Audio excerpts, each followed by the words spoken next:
Hello friends, मैं आरती यादव आपके अपने यूट्यूब चैनल पर आप सभी लोगों का हार्दिक स्वागत करती हूँ। आप सभी लोगों को हमारा नमस्कार। आई होप आप सभी लोग बहुत अच्छे होंगे और आपकी पढ़ाई भी बहुत ही अच्छी चल रही होगी इन आने वाले एग्जाम्स के लिए। तो जैसा कि आप सभी को पता है कि हमारा जो जे चैप्टर चला था, बायोलॉजी क्लास 11th का चैप्टर था, वो आपका पूरा फिनिश हो गया। कल हमने इसका मॉक टेस्ट नंबर 1 कराया था। आज हम आपके लिए इसका मॉक टेस्ट नंबर 2 लेकर आए। इसमें जो भी बचे हुए इम्पोर्टेंट टॉप एमसीक्यू रह गए हमारे, वो हम आपको आज पूरे करा देंगे। आज के एमसीक्यू बहुत ज़्यादा इंपॉर्टेंट है।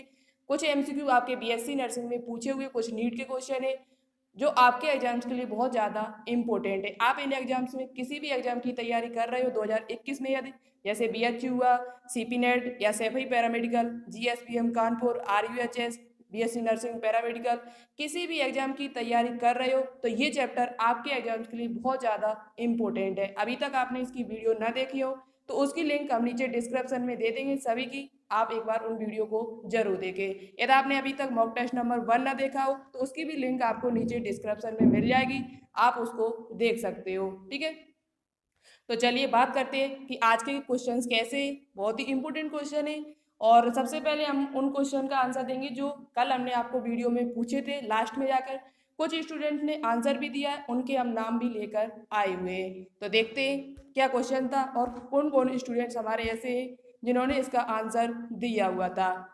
तो सबसे पहले हम क्वेश्चन आपको बताते हैं। जो क्वेश्चन हमने आपको पिछली वीडियो में पूछा हुआ था, क्वेश्चन था हमारा कि निम्न में से कौन सा आरएनए प्राणी कोशिका में प्रचुर मात्रा में पाया जाता है। ऐसा कौन सा आरएनए, ऐसा कौन सा राइबोन्यूक्लिक अम्ल है जो प्राणी कोशिका में यानी जंतु कोशिका में सबसे ज्यादा पाया जाता है। वो आपका है आरआरएनए। क्या है? आरआरएनए, जो लगभग 80% पाया जाता है। कितने परसेंट पाया जाता है? 80%। तो बहुत सारे स्टूडेंट्स ने आंसर भी दिया, लेकिन बहुत कम लोग आंसर देते हो, तो इसका मतलब है आप लोग वीडियो को पूरा नहीं देखते हो। क्योंकि कुछ ही स्टूडेंट ने आंसर दिया था जिनका नाम है, पहला सबसे पहले आंसर देने वाली है नेत्रा मीना जी, निकेता शाक्या, सुबी शुक्ला, जीतपाल यादव और प्रज्ञा दुबे, गजेंद्र कुमार जी और आकांक्षा चौरासिया जी। इन स्टूडेंट्स ने आंसर दिया, शेष किसी ने आंसर नहीं दिया। तो इसका मतलब आप लोग पढ़ते नहीं हो। प्लीज पढ़ना स्टार्ट कर दीजिए। आपके एग्जाम पास में ही अब बीएचयू का एग्जाम भी जल्दी होगा, जीएसबीएम का जल्दी आने वाला है, सीपी नेट का भी एग्जाम अब जल्दी ही होने वाला है। तो पढ़ना शुरू कर दीजिए, अच्छे से मेहनत कीजिए जिससे आपका सिलेक्शन 2021 में हो जाए। ज़्यादा से ज़्यादा वीडियो में कमेंट किया करो, आंसर दिया करो, जिससे हमको भी पता चले कि हाँ आप लोग पढ़ रहे हो और हमारी मेहनत थोड़ा अच्छा लगे मुझे भी पढ़ाने में। तो आज जो भी हम क्वेश्चन पूछे सभी लोग आंसर दें। गारंटी, यदि आंसर न दिया तो कल से आपकी वीडियो हम बंद कर देंगे। ठीक है, आंसर जरूर दिया करो रोजाना। ओके, तो चलिए अब बात करते हैं आज के क्वेश्चंस की।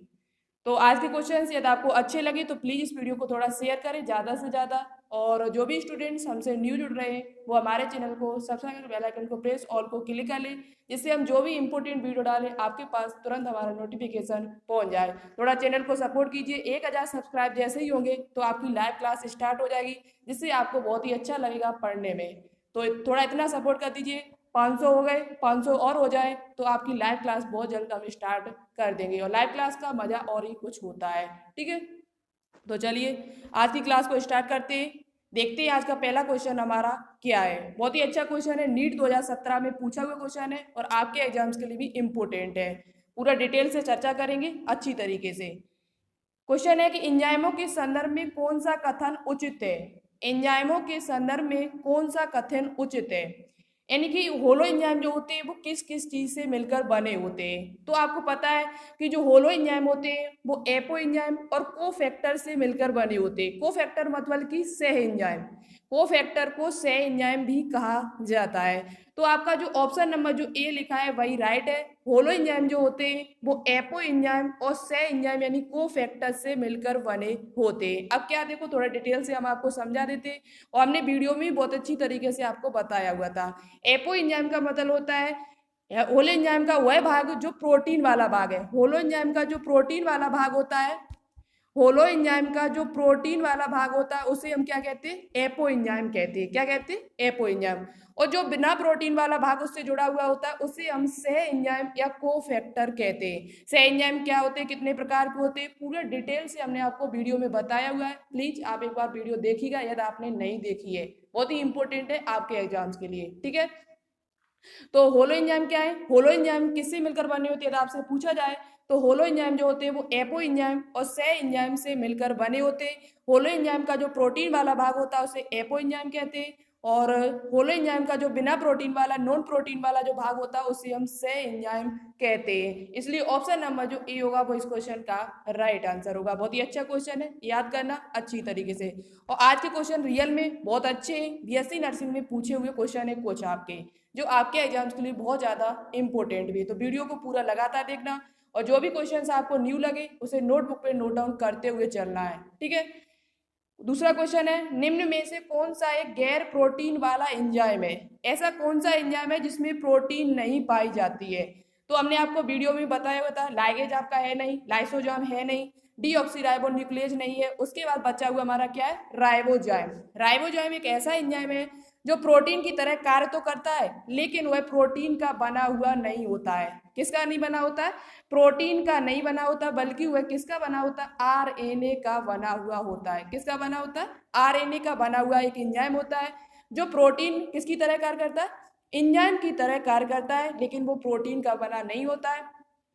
बाकी के जो एंजाइम देखा जाए, अधिकांश जो एंजाइम होते हैं वो आपके किसके बने होते हैं, यदि आपसे पूछा जाए तो अधिकांश एंजाइम जो होते हैं वो प्रोटीन के बने होते हैं। किसके बने होते हैं, अधिकांश जो एंजाइम होते हैं वो आपके प्रोटीन के बने हुए होते हैं, लेकिन राइबोजाइम एक ऐसा एंजाइम है जो प्रोटीन का बना हुआ नहीं होता है। ठीक है, अच्छा क्वेश्चन है, याद करना। नेक्स्ट क्वेश्चन है हमारा कि सबसे मीठी प्राकृतिक शर्करा कौन सी होती है। सबसे मीठी प्राकृतिक शर्करा कौन सी होती है, जनरली आपके एग्जाम में क्वेश्चन पूछा जाता है ये, तो आप याद रखिए सबसे मीठी प्राकृतिक शर्करा जो आपकी है वो फ्रक्टोज होती है। कौन सी होती है, फ्रक्टोज होती है, ये सबसे मीठी शर्करा होती है। कमेंट बॉक्स में कमेंट करके बताना होगा आपके फ्रक्टोज को और किस नाम से जाना जाता है, हमने आपको वीडियो में बताया हुआ था। साथ ही साथ आपको बताना होगा ग्लूकोज को किस नाम से जाना जाता है, ग्लूकोज को और क्या कहा जाता है, ये भी आपको कमेंट बॉक्स में कमेंट करके बताना होगा। दोनों के बारे में हमने आपको बताया हुआ है कार्बोहाइड्रेट वाली वीडियो में, ये न पता हो तो देखना उसको। नेक्स्ट क्वेश्चन है हमारा, अमीनो अम्ल, प्रोटीन्स तथा यूरिया के अणुओं में उपस्थित नाइट्रोजनी क्रियात्मक समूह होता है। अमीनो अम्ल ले लो, चाहे प्रोटीन ले लो, यूरिया ले लो, आप NH2CO NH2 जिसका फॉर्मूला होता है, उसमें उपस्थित नाइट्रोजनी जो क्रियात्मक समूह होता है वो क्या होता है। तो आपको पता होगा उसमें NH2 सिंगल बॉन्ड NH2 होता है। क्या होता है, single bond NH2। Option number जो डी होगा वो इस क्वेश्चन का राइट आंसर होगा, NH2। क्या होता है, NH2 होता है। चाहे आप अमीनो अम्ल ले लो, चाहे प्रोटीन्स ले लो, चाहे यूरिया ले लो, उसमें जो नाइट्रोजनी जो क्रियात्मक समूह होता है वो सिंगल बॉन्ड NH2 होता है। ठीक है, याद रखना। नेक्स्ट क्वेश्चन देखते हैं। नेक्स्ट क्वेश्चन हमारा, काइटिन मुख्यतः कहाँ पाया जाता है। काइटिन जो होता है वो मुख्यतः कहाँ पर पाया जाता है। तो आपको पता होगा काइटिन, कवक की जो कोशिका भित्ति होती है वो काइटिन की बनी होती है। कवक की जितने भी कवक होते हैं, फंजाई जो होते हैं, उनकी जो कोशिका भित्ति होती है वो काइटिन की बनी होती है। लेकिन उसके साथ साथ आप याद रखें, कीटों तथा अन्य अर्थोपोडा जंतुओं का जो बाहक कंकाल होता है वो भी काइटिन का बना हुआ होता है। अर्थोपोडा संघ के जितने भी जीव होते हैं वो सभी, उनका जो बाहक कंकाल होता है, जो बाहक कंकाल है, एक्जो स्केलेटन है, वो किसका बना होता है, तो वो आपका काइटिन नाम का पदार्थ का बना हुआ होता है। तो ऑप्शन नंबर जो बी होगा वो इस क्वेश्चन का राइट आंसर होगा। आपको ये क्वेश्चन और कमेंट बॉक्स में बताना होगा, काइटिन क्या है, मोनोसेकेराइड है कि डाइसेकेराइड है या ओलिगोसेकेराइड या पॉलीसेकेराइड है, ये भी आपको कमेंट बॉक्स में कमेंट करके बताना होगा। देखिए आज सबसे अच्छे और सबसे राइट आंसर कौन देता है, उसका ही जो सब जितने भी क्वेश्चन हम पूछ रहे हैं उनका आंसर सभी का देते हुए चलेगा, तो उसका ही जो कमेंट होगा वो हम पिन करके रखेंगे। पिन उसका कमेंट होगा, सबसे पहले उसका ही कमेंट आपको मिलेगा जो इन सभी क्वेश्चन का राइट आंसर हमको देगा, तो हमको भी पता लग जाएगा कि हाँ आप लोग तैयारी कर रहे हो। तो इसका ऑप्शन नंबर जो बी होगा वो राइट आंसर होगा। कीटों तथा अन्य अर्थोपोड जंतुओं के जो बाहक कंकाल होता है वो किसका बना होता है, काइटिन का बना होता है। नेक्स्ट क्वेश्चन देखते हैं, बहुत ही अच्छा क्वेश्चन है। न्यूक्लिक अम्लों के संश्लेषण में कितने प्रकार के नाइट्रोजनी क्षार प्रयुक्त होते हैं? जो न्यूक्लिक अम्ल है हमारा, डीएनए आरएनए होते हैं, उनके संश्लेषण में, सिंथेसिस में कितने प्रकार के नाइट्रोजनी क्षार प्रयुक्त होते हैं? 4 प्रकार के, 3 प्रकार के, 2 प्रकार के या 5 प्रकार के?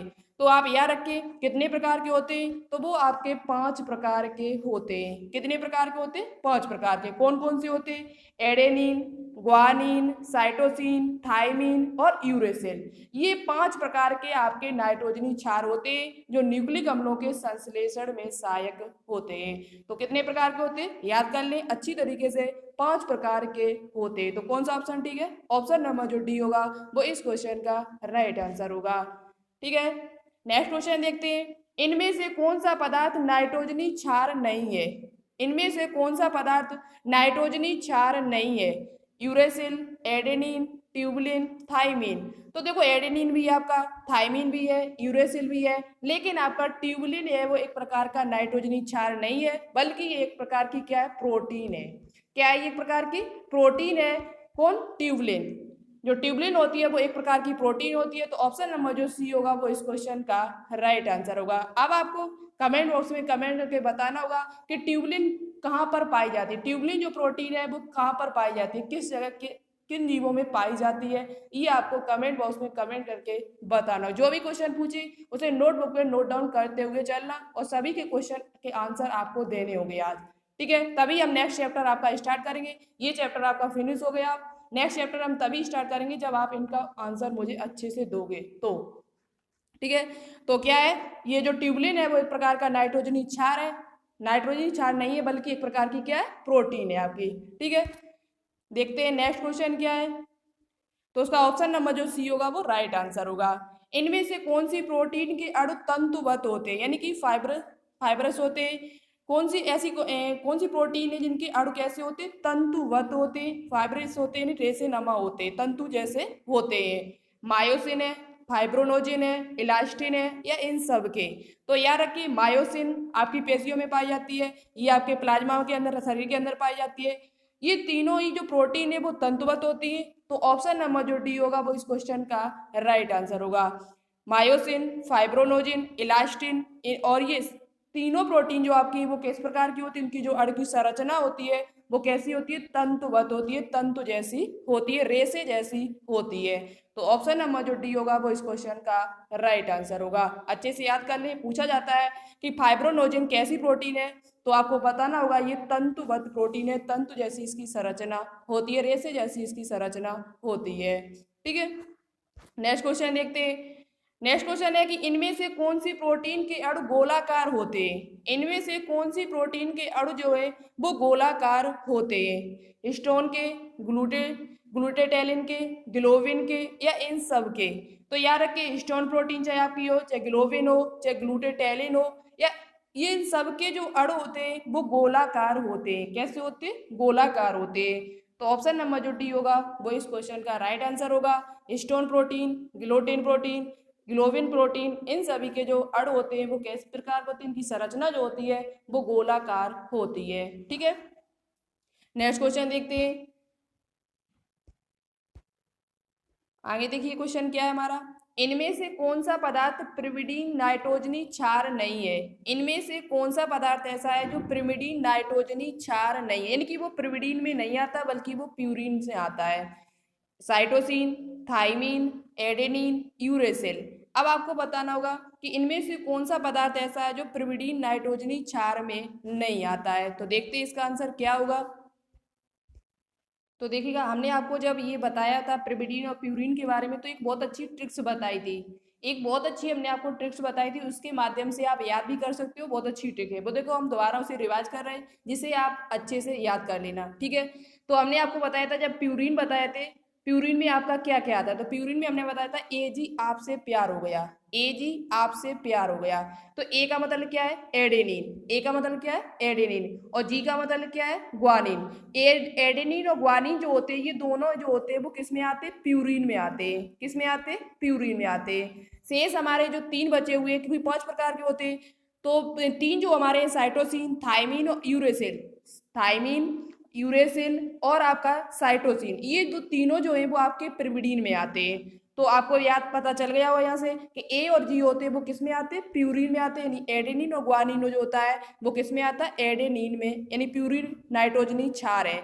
तो आपको यहाँ से नजर में आ गया होगा कि साइटोसिन है वो भी हमारा पिरिमिडीन है, थाइमिन है वो भी पिरिमिडीन है, और आपका यूरेसिल है वो भी आपका पिरिमिडीन है, लेकिन बचा हुआ जो आपका है एडेनिन वो आपका प्यूरिन है। क्या है, प्यूरिन है। ए जी आपसे प्यार हो गया, ए का मतलब एडेनिन, जी का मतलब ग्वानिन, और प्यूरिन प्यार का मतलब प्यूरिन। तो ये तीनों दो होते हैं वो आपके प्यूरिन चार में आते हैं, जबकि तीन जो आपके होते हैं वो पिरिमिडीन में आते हैं।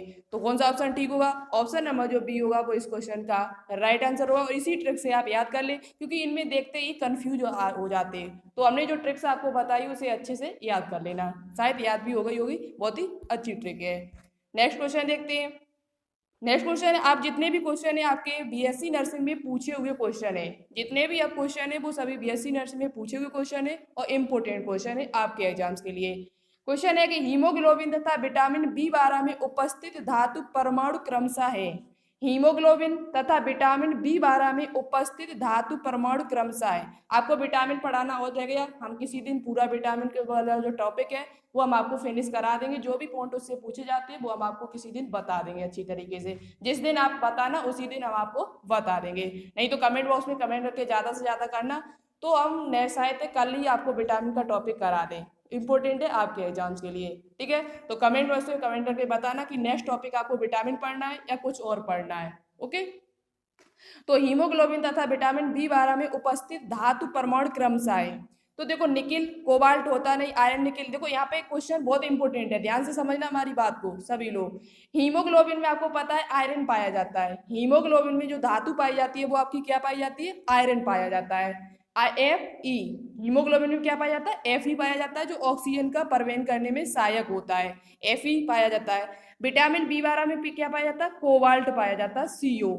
विटामिन जो बी12 होती है उसमें क्या पाया जाता है, सीओ धातु पाई जाती है। अब देखो एफ ही पहले होना चाहिए, उसके बाद विटामिन बी12 कोबाल्ट होना चाहिए। तो अब यहाँ पर देखो सबसे पहले आयरन और कोबाल्ट कहाँ लिखा है, तो ऑप्शन नंबर जो ए है इसमें आयरन और कोबाल्ट लिखा है, जबकि ऑप्शन नंबर सी में कोबाल्ट और आयरन देखे।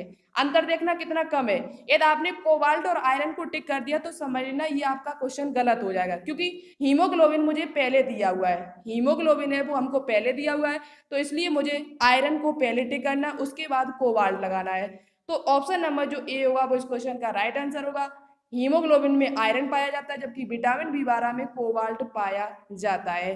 क्या पाया जाता है, कोबाल्ट। अब आपको कमेंट बॉक्स में कमेंट करके बताना होगा कि विटामिन बी12 का रासायनिक नाम क्या होता है, विटामिन बी12 का रासायनिक नाम क्या होता है। तो ऑप्शन नंबर जो ए होगा वो इस क्वेश्चन का राइट आंसर होगा। हीमोग्लोबिन में आयरन पाया जाता है, जबकि विटामिन बी12 में कोबाल्ट धातु पाई जाती है। नेक्स्ट क्वेश्चन देखते हैं, अच्छा क्वेश्चन है ये भी। डीएनए श्रृंखला में रिक्त स्थान पर क्षार होगा। डीएनए श्रृंखला आपको दी हुई है, श्रृंखला 1 और श्रृंखला 2, क्योंकि डीएनए जो होता है वो डबल हेलिक्स मॉडल होता है। तो एडेनिन जो होता है वो थाइमिन से दो हाइड्रोजन बॉन्ड के द्वारा जुड़ा हुआ होता है, आपको पता होगा। एडेनिन और थाइमिन के बीच में कितने हाइड्रोजन बॉन्ड होते हैं, 2। और जबकि ग्वानिन और साइटोसिन के बीच में कितने होते हैं, 3। ग्वानिन और साइटोसिन के बीच में 3 हाइड्रोजन बंद होते हैं, और जबकि एडेनिन और थाइमिन के बीच में आपके कितने होते हैं, 2 हाइड्रोजन बॉन्ड होते हैं। ठीक है, ये पॉइंट भी अच्छा है, इंपॉर्टेंट है। तो आपको यहाँ से पता लग गया होगा, एडेनिन के सामने थाइमिन लिखा है, थाइमिन होगी वो एडेनिन से जुड़ेगा जाके।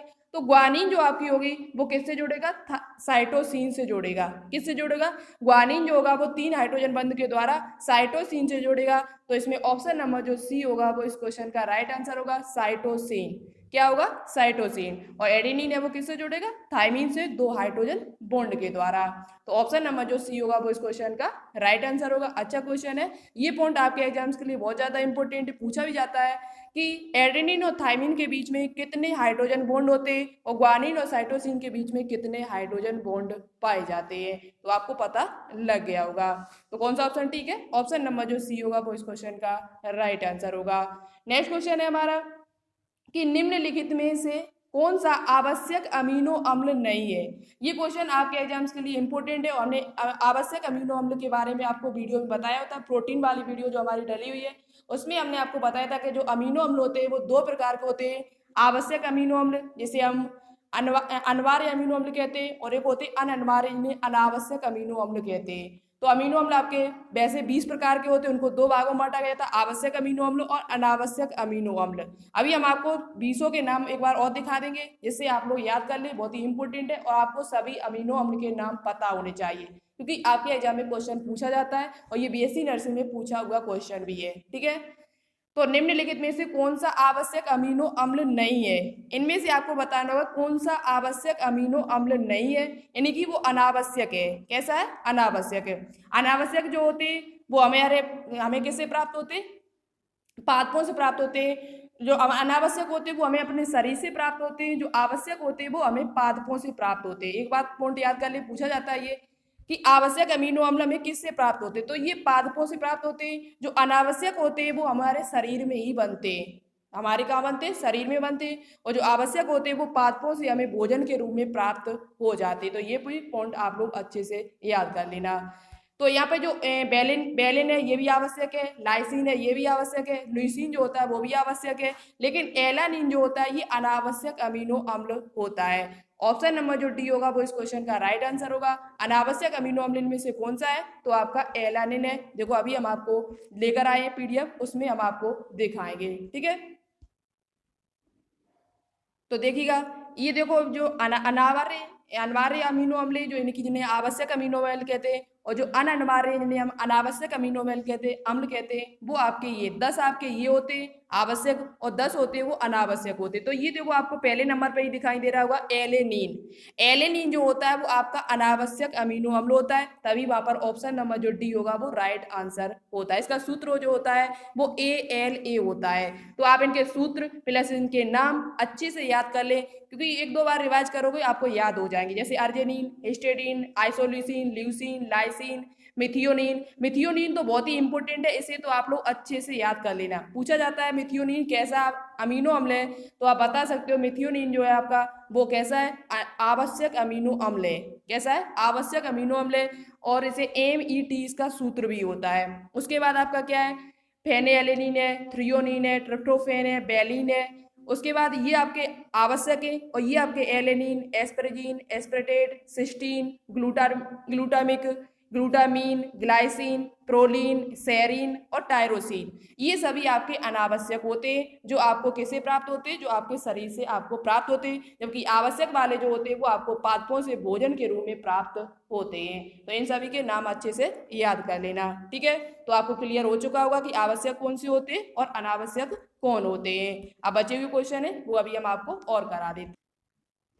नेक्स्ट क्वेश्चन है हमारा कि कौन सा एंजाइम ट्राइग्लिसरॉइड को वसा अम्लों तथा ग्लिसरॉल में जल अपघटित करता है? कौन सा एंजाइम ऐसा है जो ट्राइग्लिसरॉइड यानी कि जिसे वसा अम्लों तथा ग्लिसरॉल में जल अपघटित कर देता है, वसा अम्लों में तोड़ देता है और उसे साथ ही साथ ग्लिसरॉल में जल अपघटित करता है। तो आप याद रखिए वो आपका लाइपेज एंजाइम है। जो लाइपेज एंजाइम होता है, लाइपेज एंजाइम जो होता है वो आपका ट्राइग्लिसरॉल को वसा अम्लों उसके साथ साथ ग्लिसरॉल में तोड़ देता है। तो कौन सा एंजाइम है? अच्छा क्वेश्चन है। लाइपेज जो एंजाइम होता है वो आपका ये काम करता है। तो ऑप्शन नंबर जो डी होगा वो इस क्वेश्चन का राइट आंसर होगा। और कमेंट बॉक्स में कमेंट करके ये जरूर बताएं कि आपने कितने क्वेश्चन यहाँ पर राइट कर पाए। नेक्स्ट क्वेश्चन है हमारा, प्रकृति में प्रचुर मात्रा में पाया जाने वाला यौगिक है। प्रकृति में प्रचुर मात्रा में हमारे प्रकृति में देखा जाए तो सबसे ज्यादा ऐसा कौन सा पदार्थ है जो बहुत ज्यादा पाया जाता है? तो फ्रक्टोज है क्या? नहीं। ग्लूकोज? नहीं। स्टार्च? नहीं। बचा हुआ आपका कौन सा? सेलुलोज। सेलुलोज जो आपका है वो प्रकृति में सबसे ज्यादा पाया जाता है और पादपों में देखा होगा पादपों की जो कोशिका भित्ति होती है वो किसकी बनी होती है? सेलुलोज की ही बनी होती है। तो ऑप्शन नंबर जो डी होगा वो इस क्वेश्चन का राइट आंसर होगा। और सेलुलोज क्या है? एक प्रकार का पॉलीसेकेराइड है। क्या है? एक प्रकार का पॉलीसेकेराइड यानी एक प्रकार का कार्बोहाइड्रेट है आपका। ठीक है, जो भी कैसा है यानी ये मीठा नहीं होता है, शक्कर विहीन होता है, शर्करा इसमें नहीं पाई जाती है, लेकिन है क्या आपका? कार्बोहाइड्रेट है। तो ऑप्शन नंबर जो डी होगा वो इस क्वेश्चन का राइट आंसर होगा। नेक्स्ट क्वेश्चन क्या है आपका, फॉस्फोलिपिड में होता है। फॉस्फोलिपिड जो होते हैं आप उसमें क्या होता है? तो उसमें याद रखिए दो कार्बोक्सिलिक अम्ल अवशेषों तथा एक फॉस्फेट समूह जुड़ा होता है। दो कार्बोक्सिलिक यानी कि COOH जो आपका कार्बोक्सिल और फॉस्फेट समूह आपका PO4। PO4। तो फॉस्फोलिपिड जितने भी होते हैं उसमें क्या होता है, 2 कार्बोक्सिलिक अम्ल तथा एक फॉस्फेट समूह जुड़ा हुआ होता है। ऑप्शन नंबर जो बी होगा वो इस क्वेश्चन का राइट आंसर होगा। अच्छा क्वेश्चन है, याद कर लेना। नेक्स्ट क्वेश्चन देखते हैं। नेक्स्ट क्वेश्चन आपका है कि न्यूक्लियोटाइड त्रिक, यानी न्यूक्लियोटाइड जो होते हैं वो कैसे होते हैं, त्रिक होते हैं, जैसे AUG। तो इसमें क्या होते हैं, 3 होते हैं। AUG, जैसे AUG या GUG हुआ, ये सभी कैसे 3 के रूप में होते हैं, तो त्रिक इसलिए इनको कहा गया है। न्यूक्लियोटाइड त्रिक तथा अमीनो अम्ल के मध्य संबंध क्या कहलाता है। न्यूक्लियोटाइड त्रिक तथा उसके साथ अमीनो अम्ल जो उसके साथ का जो मध्य जो संबंध होता है उसे क्या कहा जाता है। तो उसे देखो क्या कहा जाता है, अनुवांशिक कोड कहा जाता है। अनुवांशिक कोड किसे कहा जाता है, तो न्यूक्लियोटाइड के त्रिक जो 3 न्यूक्लियोटाइड उसके साथ साथ जो अमीनो अम्ल जुड़े होते हैं उसे उसके संबंध उसके बीच में जो संबंध होता है उसे हम क्या कहते हैं, आनुवांशिक कोड कहते हैं। क्या कहते हैं, जेनेटिक कोड कहते हैं। इसलिए ऑप्शन नंबर जो सी होगा वो इस क्वेश्चन का राइट आंसर होगा। और ये क्वेश्चन आपके एग्जाम्स के लिए वेरी वेरी इंपॉर्टेंट हो सकता है। तो अच्छे से याद कर लेना कि न्यूक्लियोटाइड त्रिक तथा अमीनो अम्ल के मध्य जो संबंध होता है उसे क्या कहते हैं, तो उसे हम आनुवांशिक कोड कहते हैं। ठीक है, नेक्स्ट क्वेश्चन देखते हैं। नेक्स्ट क्वेश्चन है कि आरएनए के संदर्भ में कौन सा कथन मिथ्या है। मिथ्या का मतलब आप समझ लें, मिथ्या का मतलब होता है असत्य। क्या होता है, असत्य, गलत। यानी आपको बताना होगा इनमें से आरएनए के संदर्भ में कौन सा कथन गलत है। तो मिथ्या का मतलब आप समझ गए, मिथ्या का मतलब होता है असत्य। इनमें से आरएनए के संदर्भ में कौन सा कथन असत्य है आपका। या ये कुंडलीय संरचना है, इनमें से इसमें से कोई भी प्रिविडीन क्षार नहीं होता है, इसमें प्रतिकृति का गुण नहीं पाया जाता है, यह प्रोटीन संश्लेषण में नियंत्रित करता है। तो देखो आपको पता होगा आरएनए ये कुंडलीय संरचना ये सही है, इसमें कोई भी प्रिविडीन क्षार नहीं होता, ऐसा गलत है। आरएनए हो चाहे आपका डीएनए, उसमें प्रिविडीन तो होता ही है क्योंकि उसमें यूरेसिल भी पाया जाता है।